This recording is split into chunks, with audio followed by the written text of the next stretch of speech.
When you look into the night sky, what do you see? Many of you may say stars, and of course, you wouldn't be wrong. The more pedantic among us may clarify somewhat poetically. We see the ghosts of stars. Of course, both of these answers fail to capture the true nature of our painted skies when the sun falls. Since man's virgin steps into our vast horizon, we have pondered the nature of this land we walk. Over millennia, numerous scholars and mystics have posited their own theories on the nature of our world. For centuries, it was known as fact that our sun orbited the planet Earth, as did all the heavenly bodies, joining in their complex dance around God's favorite spot, our humble home. Of course, today we well know this is not the case, and the Earth is not the center of our universe, but in fact we are the one performing our own heavenly dance. As science and progress have marched ever onward, expanding our understanding of our place in these vast cosmos, brave scholars have challenged understood science times innumerable. It was the noted inventor and scholar Samuel Roboth who first challenged our archaic view of the global Earth. For centuries, scholars had modeled the Earth as a globe, a sphere of water, held together by mysterious forces and spinning endlessly.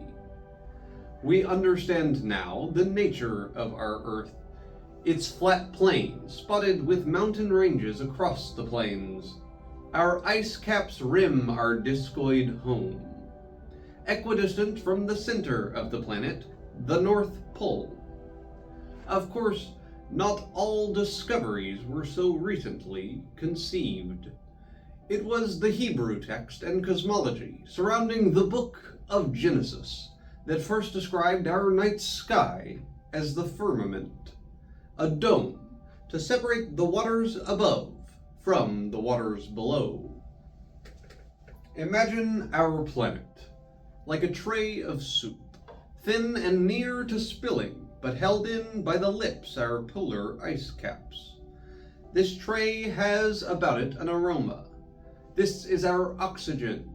Naturally, this aroma dissipates, and the vast outside renders it rare enough to be undetectable. And in much the same way, our oxygen risks being pulled into the depths of space. However, if we place a lid over this tray, our delicious soup's aromas stay safe and sound within. Our Earth has a dome very much like this around it, preserving our oxygen from the harsh, vast space around us. It's on this firmament that our night sky is projected. While some of our heavenly bodies truly exist beyond the dome, of course the Sun and Saturn, to name a few, many more are simply illusions cast upon our great transparent lid. Our Moon, a great many of our vast stars, and of course Mars, are all but simple projections onto this glass dome like you see with this laser pointer. But it's not just what we see above us that captures our curiosity, but what lies below this pale blue disk. In the early 20th century, the first accurate theories surrounding our planet's motion were posited.